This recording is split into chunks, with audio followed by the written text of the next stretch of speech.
Welcome into this edition of Carps Corner. Excited for this week. A lot of great news. NFL Combine going on. Next episode, I'm going to give you some great Combine stories, some things that I have that I experienced. I've talked to other players, their experiences, all of the great things that surround the NFL Combine. And, it's kind of like a black box. The NFL, they show you a little bit of it. They'll show you some snippets. They'll show you some clips. You can watch the guys work out. But the real stuff happens in the meetings. It happens in the medical eval. Those are where all the great stories come out. And the only video that you're going to see of that is never, because it's going to exist only for those NFL teams. And they're never going to let it get out. And they have the medical evaluations, but a lot of it is the interviews and everything that surrounds it. So I'm going to give you some great stuff and some great stories in the next episode to kind of let you in on a little peek inside the curtain, if you will. We'll lift that thing up and take you right on in there to let you know what it's like and the pressure cooker that it ultimately is. I want to get into some important stuff here. Browns and Baker, some news about that. Are they pursuing anybody else? What's going on with Aaron Rodgers in Green Bay? Brian Gutekunst has some comments, about whether he was going to trade Aaron or not. Bruce Arians, who's going to be their quarterback in Tampa Bay next year? And if Tom wants to come back and not play there, would they let him play somewhere else? March 1st, March 1st, big day for birthdays. Two big NFL receivers had shared a birthday then, 6 years apart. Both guys have been fantastic, Pro Bowl players. I'll let you know who I would take over these two guys, and it might surprise you. Larry Fitzgerald Sr. has some interesting comments about Kyler Murray, and some contracts might be doled out in Arizona. Could Kyler be getting one? Is he up next?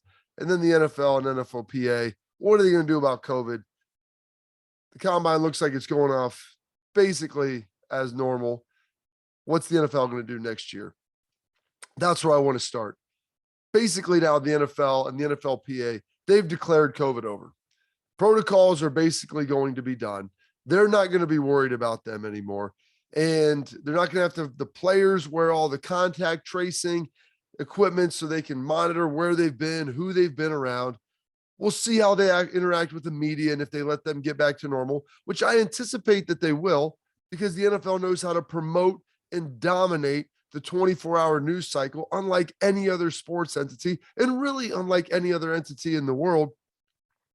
And now, as per their memo, they will only be testing when clinically needed, which means basically never, unless somebody comes in and they're really, really sick and it looks like they have the flu. They may throw a COVID test at them, but they're not going to mess with that. The NFL cares about their publication. They're going to most likely get the media back out there. They're going to get players in front of them because they know it plays better and it looks more natural when you have a room full of reporters and a player sitting at a desk. Nobody likes this Zoom stuff. Fans don't enjoy it. The reporters don't enjoy it.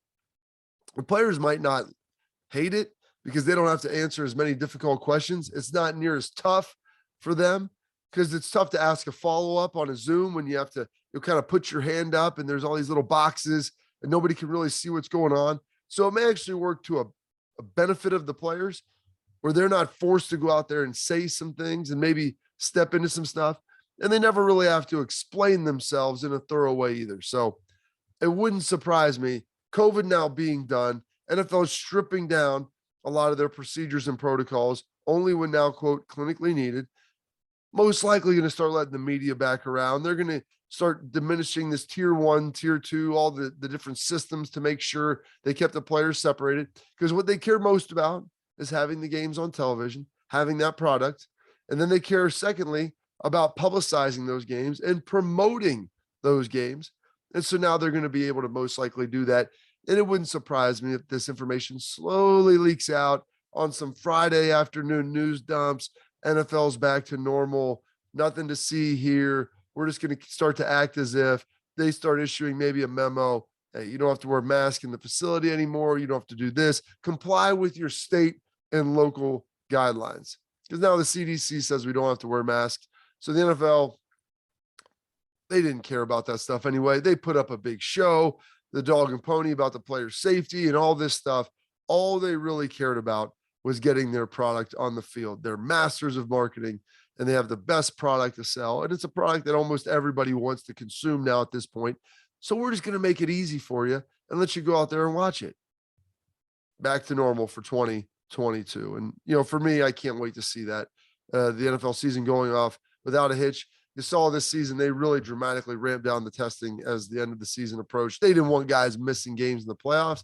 And the last thing they're going to want to do is have guys missing next season for it as well. Wise moves by the NFL.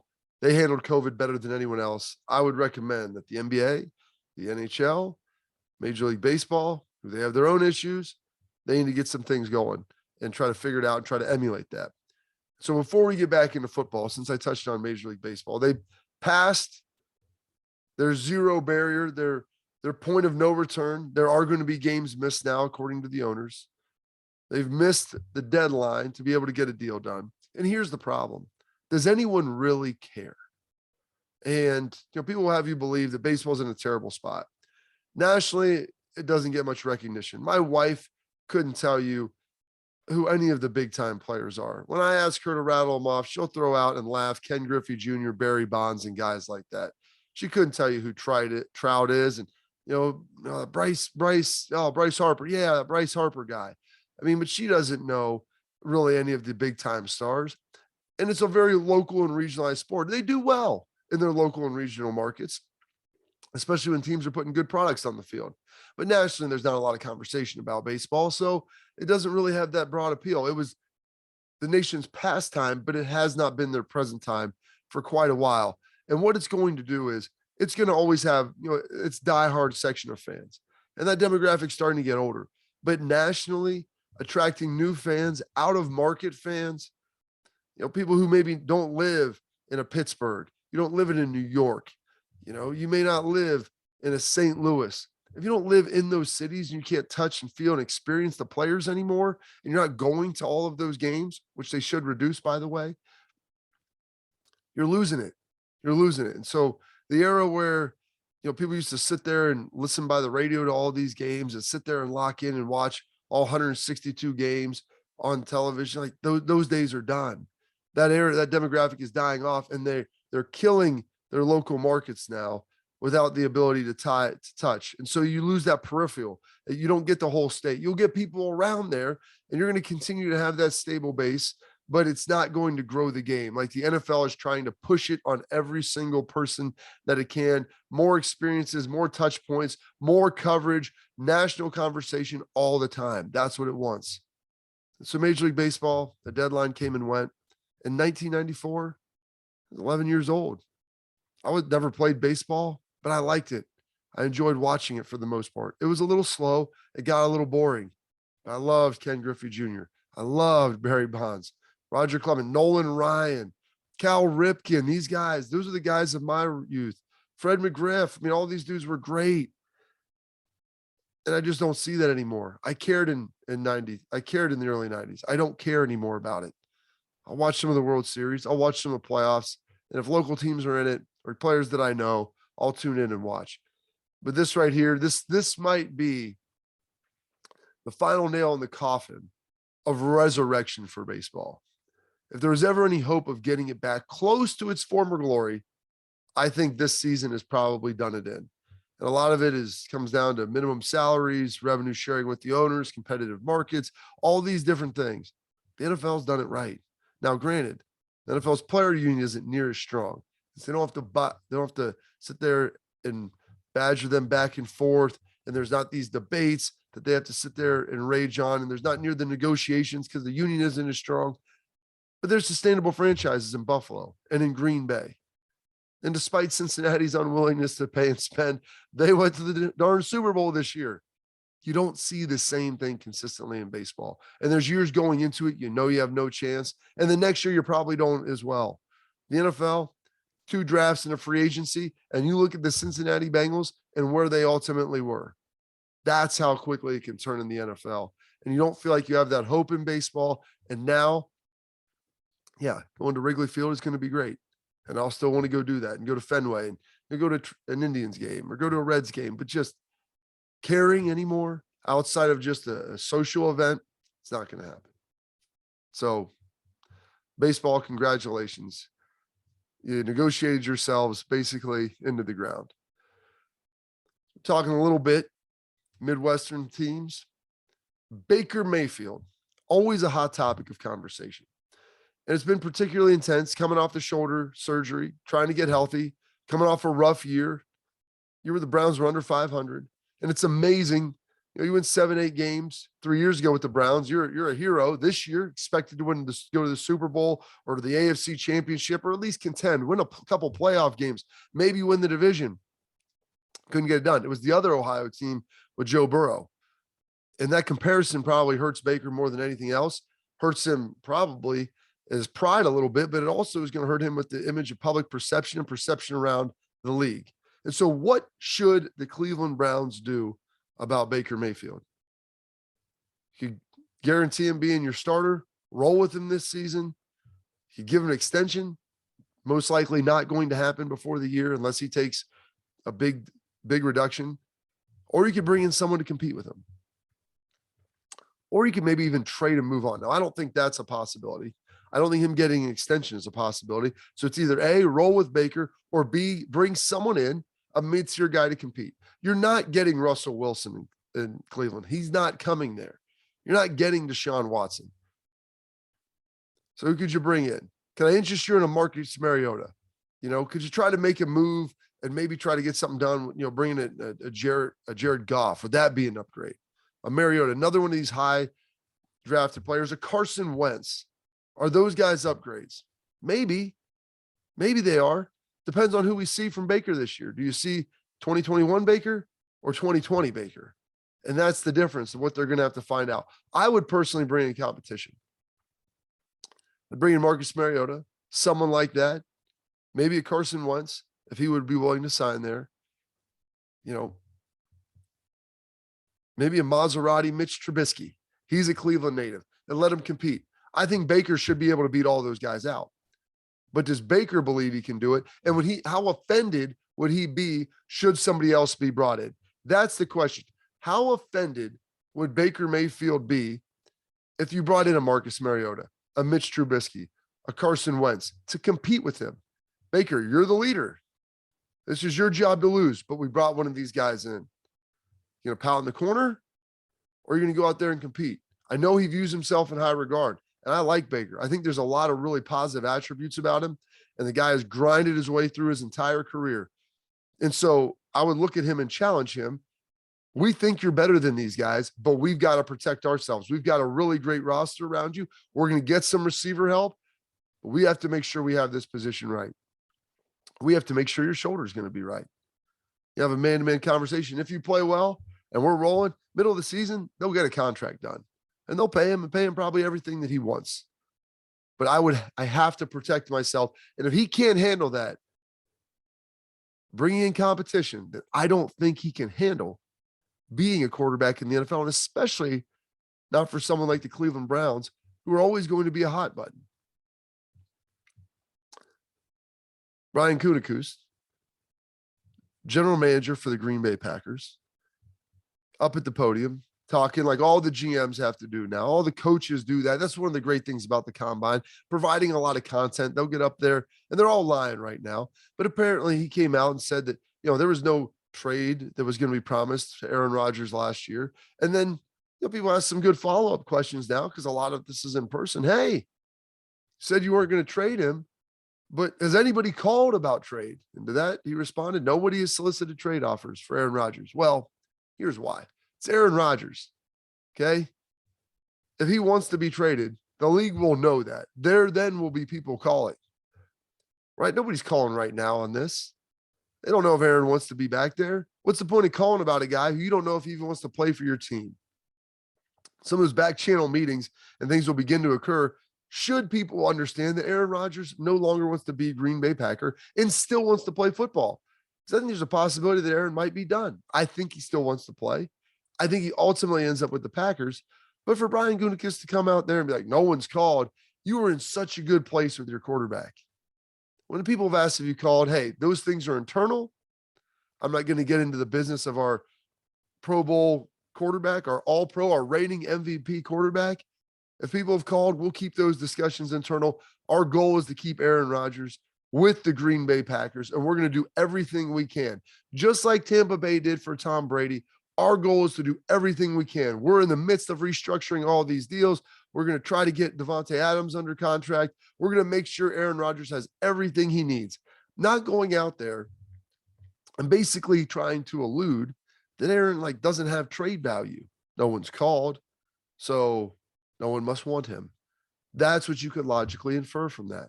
Why would you say that as a general manager? It doesn't make any sense. It doesn't make any sense unless you're trying to inflame a relationship that seemed like it was on a pretty good level. But I know a lot of people that like it spicy, and they'll pick fights with their boyfriend, their girlfriend, their spouses, whatever it is. They like to pick that fight because they enjoy a nice little confrontation. Maybe that's Brian Gutekunst. That's what he's all about. And he wants to pick a little fight with Aaron Rodgers. I sure hope not. Aaron takes these things personally, and that's what makes him great. Just get him the players, get him the deals structured so you can continue to keep him on the team, and you can bring him back in and give him a couple-year extension, push money out into the future and say, hey, you know what? We'll even get rid of Jordan Love. We're going to move on with you. Can you commit to 2 or 3 years with us? And we're going to make sure we can make a push and try to get you that second Super Bowl. That's what Brian Gutekunst should be doing, not coming out and saying, hey, no one's called us about Aaron Rodgers yet. No one's called about the used car that I've got sitting in my front yard that says for sale, maybe. No one's made a call on it, so obviously nobody wants it. Well, the used car is a Lamborghini, and everybody knows it's your favorite. And for sale, maybe. What the heck does that mean? Either it's for sale or it's not. No one knows if Aaron's actually up for sale. So why the heck are they going to call about the reigning MVP? Doesn't make any sense. Bruce Arians making some news and some waves talking about his quarterback situation. What are they going to do without Tom Brady? Well, he said door number 1 is Kyle Trask. Door number 2 is a trade. All right. Well, see what Kyle Trask can do. They drafted him, I believe, in the 2nd round out of Florida. We'll see what ultimately how good of a player he can be. And so saying, hey, we're not, if Tom's not coming back, we're going to make a move for a guy should Kyle Trask not be able to get it done. And, part of that is I think he's speaking some confidence into his young quarterback who sat behind a guy who's really good the last couple of seasons and prepares like a champ. So hopefully Kyle Trask saw all of that, absorbed it.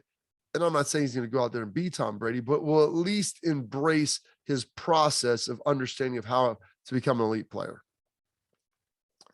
Also said something and alluded to the fact that if Tom Brady, let's say, he wants to unretire and come back and not play for the Bucs, would they, concede and try to facilitate getting him to where he needs to go? Maybe release him or have an easy trade. And he said, no, it's competitive disadvantage. Why would we do that? Here's why you do it. Because Tom came down to play for you. He won you a Super Bowl. He got you pretty darn close again, had an unbelievable second half comeback, and he was playing for $25 million a year. Now, I'm not saying he's playing for free, but if you look at how much some of these other quarterbacks are making around the league and the production they're throwing out there, and Tom's having career seasons and doing this for you for that, getting Gronk to come back and play with you, convinced you to bring in AB that first year. I know it didn't work out long-term, but it got you a Super Bowl. That is why you do Tom Brady the solid. That's why if he wants to come back and go play for San Francisco, you facilitate a trade, you do whatever it is you have to do. Because he gave you a Super Bowl. He did it the right way, and he didn't cost you an arm and a leg and allowed you to build a team the right way. And he made your organization better for him being there. That is why you do it, BA. And I love Bruce Arians as a head coach. I think he does a great job. Players seem to really like him. But listen, you can't get vindictive with a guy. He gave you all he could for 2 years, and he kept your deal. You kept your ship afloat and kept it pointed in the right direction. March 1st birthdays. 2 of the NFL's best wide receivers. And these aren't your classic, DeAndre Hopkins, Calvin Johnson, Randy Moss, big Larry Fitzgerald, big physical players. You got Jamar Chase turning 22, Tyreek Hill turning 28. I alluded, who would you rather have out of those guys? Not just for the next 10 years, but even for the next 2 or 3. I'm going to tell you right now, everybody thinks Tyreek Hill, he's the cheat code. He's fast. I'm taking Jamar Chase. He might not have the blazing 40 speed of Tyreek Hill, but he's a better route runner. Very rarely do you see him drop a ball. He can get it done deep. He gets it done over the middle. He is a strong runner, does a fantastic job after the catch. And so maybe he can't just straight blow the top off like Tyreek Hill, but you've learned when Tyreek Hill gets double covered and they're over top of him deep, his effectiveness starts to wane because he's not a great route runner underneath. So you have someone trail him and someone over the top. He can't always win that. Jamar Chase can still win some of those. He can break a guy off down low without having to worry about pressing him deep. And he does a fantastic job getting deep on people as well. 22 years old. The guy is only going to get better. He has been a godsend for Joe Burrow. I was wrong in saying they should have drafted Penei Sewell. I've been happy to admit that. But both of those guys born on March 1st, the Chase and the Cheetah, I'm taking the Chase, and he's only 22 years old. There's a chance, he'll still be playing probably when Joe Burrow's in his 12th, 13th season. A lot of times quarterbacks outlast their receivers. Probably not going to be the case with Jamar Chase, assuming that he ultimately stays healthy. Guy is going to be a stud, and he's already there, but he's a total package and only going to get better. Finally, we're going to finish with this. Larry Fitzgerald Sr., the father of Larry Fitzgerald, the player that we all know and love, it does some media work, and recently put out there that called Kyler Murray spoiled. Now that aligns a little bit with some of the stuff that we heard, when the contract negotiations began to stall, how, Kyler wasn't a first in, last out guy, a little bit selfish, a little bit immature. So all those things are kind of lined up and in alignment now. And so he's not Larry Fitzgerald that we know as the player. It's his dad. And so I don't think he's claiming to speak for his player, his son, who's the player. And Larry Jr. is straight up class and would never say anything poor about anyone else unless it absolutely required it. The guy is everything you want your son to be in a human being, not just a football player. But Larry Fitzgerald Sr., the father, had to hear that from somewhere. And maybe, just maybe, him and his son had conversations. And you know what? He probably knows some of his son's teammates, former teammates, people around the facility, people around Arizona. Probably heard those things. It's not coincidence. It's not happenstance that happened. Larry's still tight with the organization. His dad is going to have access to information. Now, this isn't Larry Jr. saying this stuff, but his dad's saying it matters. And that means that there's a little truth to it. And none of his players are going to come out and bash Kyler Murray. And I respect them for that. And I don't think Kyler's a bad guy. And I think he's a good quarterback and could be a great quarterback. I think he has some leadership things that he needs to take care of. I think he plays really hard. He needs to change his demeanor. He needs to gain a little more control. But all those things are fixable. He can get that done.